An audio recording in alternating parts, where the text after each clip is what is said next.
क्या सिकंदर अलेक्जेंडर एक महान विजेता था? ग्रीस के प्रभाव से लिखी गई पश्चिम के इतिहास की किताबों में यही बताया जाता है और पश्चिम जो कहता है दुनिया उसे आंख मूंदकर मान लेती है। मगर ईरानी, भारतीय और चीनी इतिहास के नजरिए से देखा जाए तो ये छवि कुछ अलग ही दिखती है। सिकंदर के हमले की कहानी बुनने में पश्चिमी देशों को ग्रीक भाषा और संस्कृति से मदद मिली, जो ये कहती है कि सिकंदर का अभियान उन पश्चिमी अभियानों में पहला था जो पूरब के बर्बर समाज को सभ्य और सुसंस्कृत बनाने के लिए किया गया था। जबकि हकीकत तो यह है कि भारत में एक भी ऐसा राजा नहीं हुआ जिसने विदेशी धरती या दूसरा राज्य पर आक्रमण कर क्रूरता की सभी हदें पार कर दी हो। भारतीय राजाओं में संवेदना का स्तर इतना गिरा हुआ नहीं था कि वे बच्चों को भालों की नोक पर रखकर किसी राज्य में घुसे हों। आओ जरा जान लेते हैं सिकंदर की क्रूरता के कारनामे। सिकंदर एक छोटे से देश यूनान के राज्य मकदूनिया का शासक था। एक ऐसा देश जिससे फौसियों के कई बार कुचला था। मेसेडोनिया के लोग फौसियों से बेपनाह नफरत करते थे। यही नफरत ही थी जिसने फौसियों के साम्राज्य को दहा दिया, नहस नहस कर दिया। सिकंदर के सिंहासन पर बैठने की कहानी क्रूरता से ही प्रारंभ होती है और उसका अंत भी क्रूरता से ही होता है। सिकंदर की अपने पिता से शत्रुता थी। माता और पुत्र से मिलकर पिता को ठिकाने लगा दिया। अपने पिता की मृत्यु के पश्चात उसने अपने सौतेले व चचेरे भाइयों का कत्ल किया और खुद मेसेडोनिया के सिंहासन पर बैठा गया। सिंहासन पर बैठते ही उसकी महत्वाकांक्षा बढ़ गई। इतिहासकारों के अनुसार सिकंदर एक क्रूर, अत्याचारी और शराब पीने वाला व्यक्ति था। सिकंदर ने अपने शत्रु या मित्रों तक के साथ कभी भी उदारता नहीं दिखाई। उसने अपने अनेक सहयोगियों को उनकी छोटी सी भूल से रुष्ट होकर तड़पा तड़पाकर मारा था। इसमें उसका एक योद्धा बसूस, अपनी धाय का भाई क्लीटोस और परमीनियन आदि का नाम उल्लेखनीय है। फारसी इतिहासकारों के अनुसार सिकंदर क्रूर और हत्यारा व्यक्ति था, न कि महान। एक बार किसी छोटी सी बात पर उसने अपने सबसे करीबी मित्र क्लीटोस को मार डाला था। अपने पिता के मित्र परमीनियन जिनकी गोद में सिकंदर खेला था, उसने उनको भी मरवा दिया था।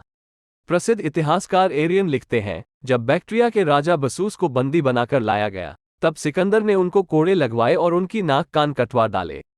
इतने पर भी उसे संतोष नहीं हुआ। उसने अंत में उनकी हत्या करवा दी। सिकंदर के गुरु अरस्तु ने सिकंदर को हर मौके पर सहयोग और सलाह दी, लेकिन उसने अपने गुरु अरस्तु के भतीजे कलास्थनीज को मारने में जरा भी संकोच नहीं किया। इतिहासकारों अनुसार सिकंदर की सेना जहां भी जाती, पूरे के पूरे नगर जला दिए जाते, सुंदर महिलाओं का अपहरण कर लिया जाता और बच्चों को भालों की नोक पर तानकर शहर में घुमाया जाता था। सेंट एंड्रूज विश्वविद्यालय, स्कॉटलैंड के प्रोफेसर अली अंसारी के अनुसार प्राचीन ईरानी अकेमेनिड साम्राज्य की राजधानी पर्सेपोलिस के खंडहरों को देखने जाने वाले हर सैलानी को 3 बातें बताई जाती हैं कि इसे डेरियस महान ने बनाया था, इसे उसके बेटे जेरेक्सिस ने और बढ़ाया, लेकिन इसे उस क्रूर इंसान ने तबाह कर दिया जिसका नाम था सिकंदर। शराब पीने के बाद एक ग्रीक नर्तकी को ये कहते दिखाया गया कि ईरानी शासक जेरेक्सिस से बदला लेने के लिए उसने सिकंदर एक्रोपोलिस को जला दिया। ईरानी सिकंदर की यह कहकर भी आलोचना करते हैं कि उसने अपने साम्राज्य में सांस्कृतिक और धार्मिक स्थलों को नुकसान पहुंचाने को बढ़ावा दिया। उसके समय में ईरानियों के प्राचीन धर्म, पारसी धर्म के मुख्य उपासना स्थलों पर हमले किए गए। सिकंदर ने ईरान के राजा दारा को पराजित कर दिया और विश्व विजेता कहलाने लगा। विजय के उपरांत उसने बहुत भव्य जुलूस निकाला।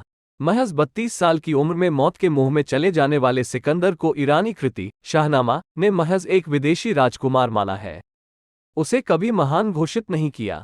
महान तो पश्चिमी संस्कृति के लोग मानते हैं। पोरस से हार गया था सिकंदर।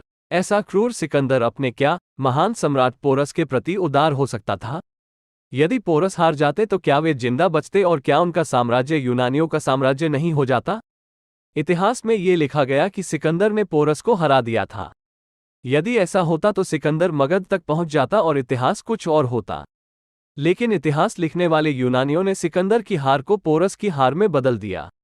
फारस में भव्य जीत के बाद पोरस से हारे हुए सिकंदर का सम्मान और उसकी प्रतिष्ठा बनाए रखने के लिए यूनानी लेखकों ने ये सारा झूठा जाल रचा। स्ट्रेबो, श्वानबेक आदि विदेशी विद्वानों ने तो कई स्थानों पर इस बात का उल्लेख किया है कि मैक्स्थनीज आदि प्राचीन यूनानी लेखकों के विवरण झूठे हैं।